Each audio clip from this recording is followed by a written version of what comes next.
Maryknoll Sisters Teresa Dagdag, Imelda Bautista, and Sister Marvelous, Miriam College President Lula, MMCAA Chairperson Millie and President Nina, MC and MMCAA Board Members, AEO Director Marge, AAA awardees, fellow alumni, especially the Silver Jubilarians,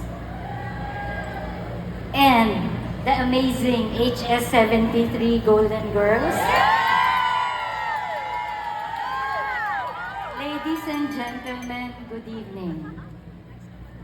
Maryknoll graduates confidently and proudly speak grammatically correct American English learned from the sisters and teachers. In fact, those HS73 ladies can diagram all the sentences from tonight's messages. However, we weren't honed in public speaking, and 40 years in the laboratory stifled any ability for it. Even a gracious reaction to greetings for the AAA was hard until I remembered Bubot Limponeri saying, "It was okay to celebrate who you are." What then did the Maryknoll sisters prepare us for other than speaking impeccable English? They prepared us for life in the real world. Whether or not we realize it, and whether or not the Maryknoll sisters did it deliberately, we left armed with the virtues of prudence, justice, fortitude, and temperance to guide us wherever we are, wherever we'll be. Prudence, or thinking of consequences before acting, they say, cannot be taught. It is an intellectual virtue. It involves wisdom. To develop prudence, Maryknoll provided information plentifully so that we could choose correct actions. In a liberal and learning environment, we compared Christianity and communism, studied the saints, Muhammad, Hinduism.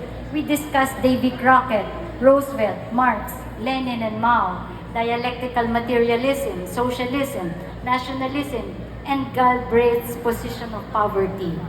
All in notes I still keep from history and socioeconomics classes of Miss Sabado and Miss Candelario, who are here with us tonight. We recited from memory the elements grouped by valence numbers from our chemistry notebooks under Miss Barros. All this information enabled us to choose to become nationalists, and me in particular, to become a chemist. We learned justice from the Merchant of Venice and To Kill a Mockingbird. Outside, we spoke for justice as Knollers, picketed the sham Constitutional Convention of the 70s, marched to Plaza Miranda with farmers and laborers, brought relief and social awareness to flood-stricken communities in Taytay. Alas, martial law happened, and the world came tumbling down. But by then, we'd acquired fortitude and love of country via Ibong Adarna, mga Ibong Mandaragit, the Noli and the Fili, and on the side, Little Brown Brother and the Filipinos in the Philippines. We practiced fortitude, or the ability to confront fear, uncertainty, and intimidation in front of Miss Ortega, Sister Agnes Imelda, and Miss Fernando.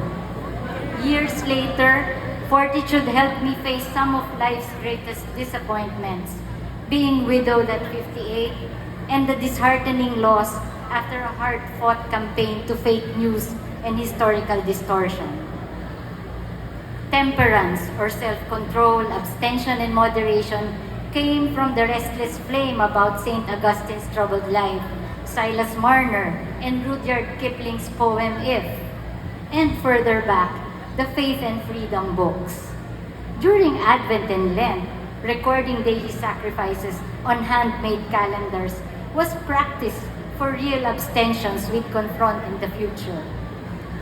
Maryknoll also hammered two principles into us: do no harm and veritas.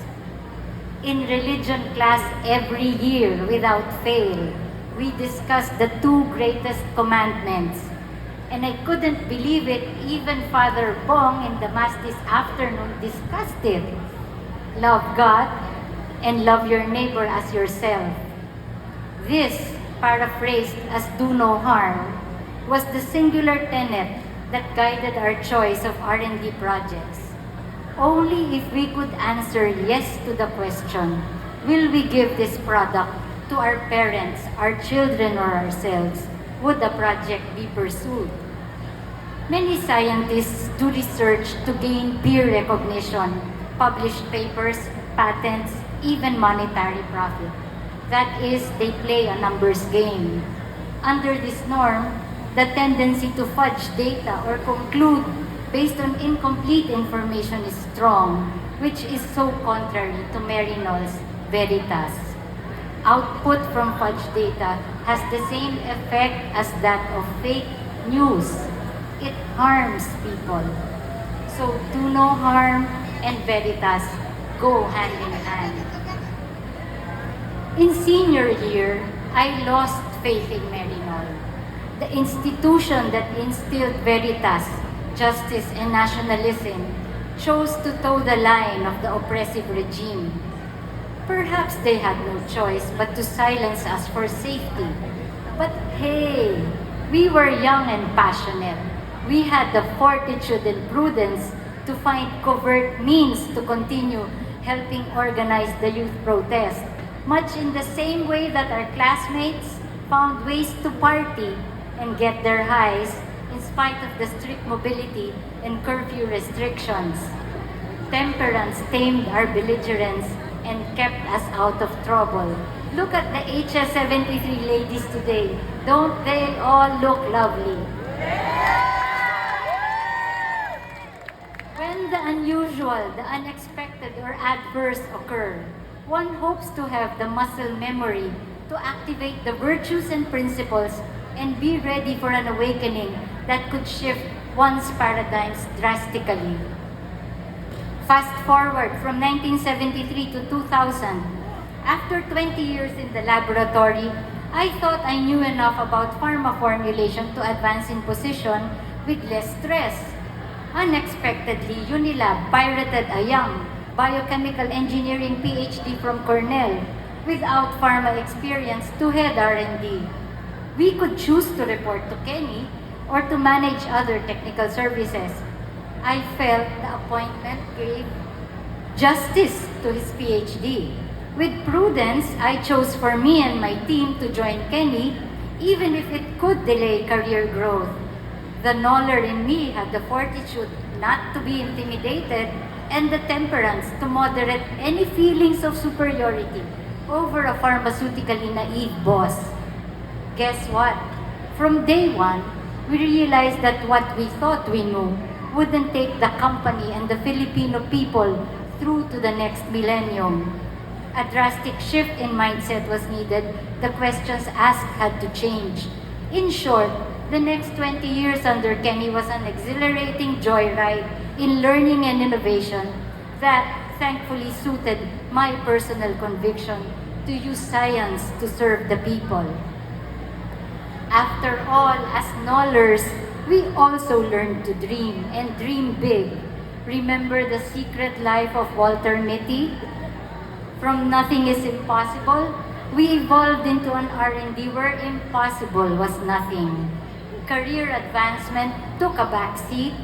The new knowledge we continuously generated was enough reward. Please don't get me wrong. What we achieved is very modest compared to what the world's great scientists can do.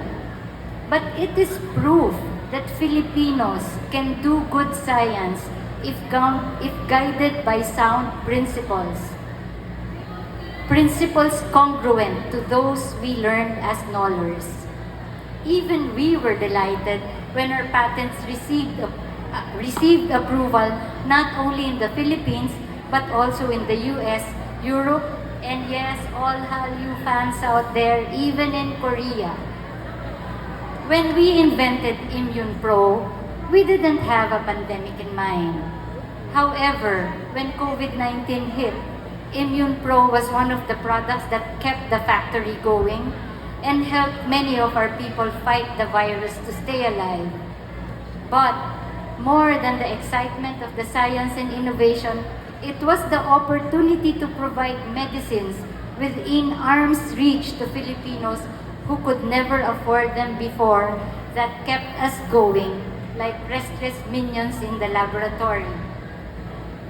Last July, AFLE asked if we should delete a portion from our MC Times article describing Maryknoll's reactionary stance when martial law began.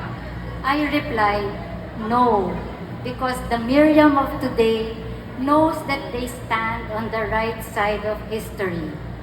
And we believe that Miriam will continue to do so, not only because of the integrity of its leaders, but more so because her alumni will not allow Miriam to waver from expressed values of truth, justice, peace, and integrity of creation to form women leaders in service.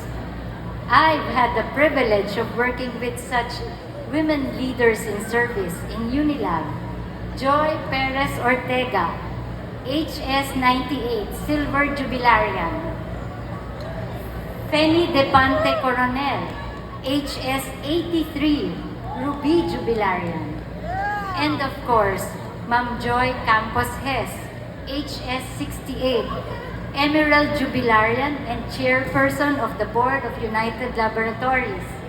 Thank you, Ma'am Joy, for giving us the liberty to daydream at work. We end by congratulating and commiserating with this year's AAA awardees. All 8 of us proudly, yet humbly, join diverse ranks of ambassadors, lawyers, bankers, doctors, educators, culture and culinary icons, social welfare, women's rights and peace advocates, among others. Diversity is the key to innovation. Let us continue to be diverse in everything, except in doing no harm and upholding veritas. In a perfect world, awards would be useless because everyone does what one is supposed to do and does it well. Thank God the world isn't perfect because we received our AAAs. We commiserate with each other. The AAA award reminds us directly of our lifelong burden to continue doing good because of, in spite of, and no matter what. Your 8 AAA awardees of 2023, thank you, the Maryknoll Miriam community, for this recognition and for the reminder. To God be the glory. Thank you very much. Thank you so very much, Ms. Rita. We've been so inspired by your story, and we are so privileged to hear it tonight. And